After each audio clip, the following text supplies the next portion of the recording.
après les élections présidentielles, les élections législatives. Les résultats étaient attendus et donc il n'y a pas de surprise. Le Parti socialiste a la majorité absolue et par conséquent Hollande et Ayrault pourront gouverner comme ils l'entendent et faire leur politique jusqu'au bout.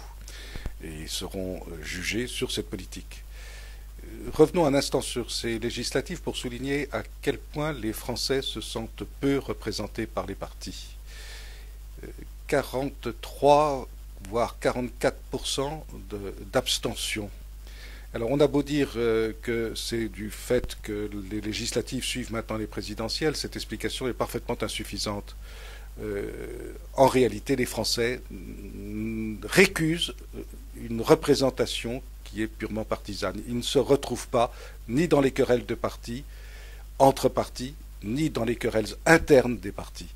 Et il y a une lassitude de la France et des Français à l'égard de cette forme de représentation.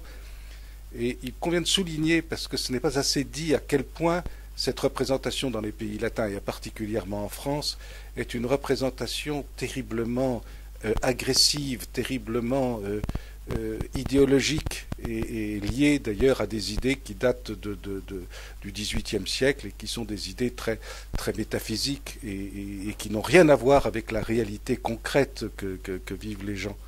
Et cela n'a rien à voir non plus avec la représentation telle qu'elle existe dans les pays germaniques ou dans les pays anglo-saxons, en dépit des rapprochements qui ont été faits. En France, un député est censé représenter la nation tout entière. Et donc il n'y a de représentation véritable que sur les idées. Et donc on oblige les gens à voter pour des partis. On vote peu pour un homme, on vote surtout pour des partis, même si l'homme est là. Mais ce système est arrivé au bout.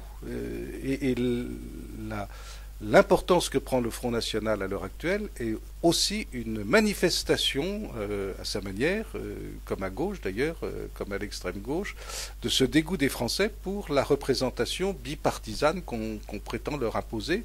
Les Français ne s'y reconnaissent pas et donc ils choisissent même un parti qui lui-même récuse le système des partis, mais qui lui-même est un parti. Il y a quelque chose de profondément contradictoire. Et on est enfermé dans un système vicieux. La grande réforme politique qui s'imposera demain, parce que la crise va être telle que tout sera remis en cause, pas simplement l'économie et la finance, mais également la politique, et bien la grande réforme constitutionnelle, ce sera de réviser cette question de la représentation partisane. Il n'y a aucune raison que ce soit l'UMP et le Parti socialiste qui se partagent indéfiniment la représentation des Français. Aucune.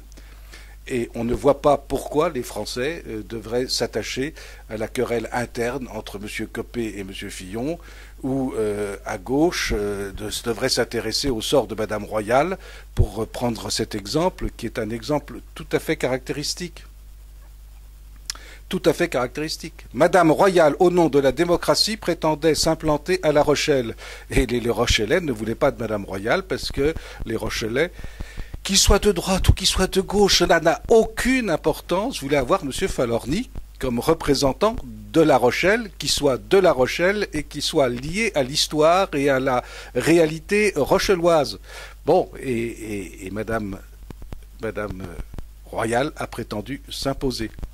Ce qu'il y a d'extraordinaire, c'est que Falorni peut dire « mais j'ai la majorité des Rochellois et une écrasante majorité de Rochellois derrière moi ».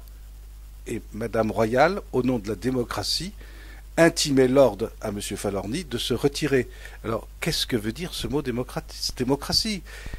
Madame Royal n'a de conception démocratique que par rapport au parti. Mais ça, c'est sa formation.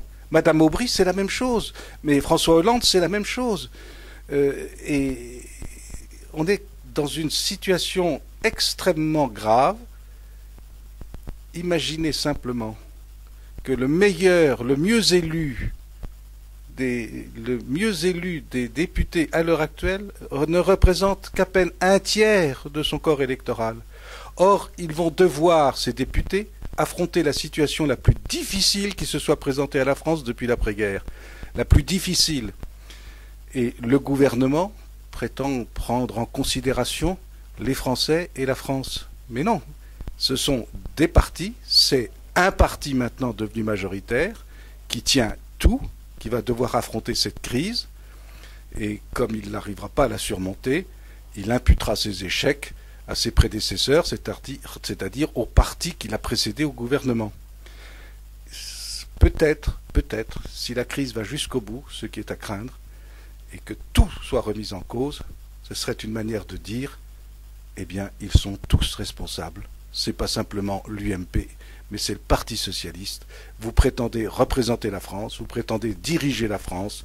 En fait, vous n'en êtes pas capable et le système dans lequel vous vivez est inapte à résoudre le problème des Français, surtout dans les circonstances actuelles.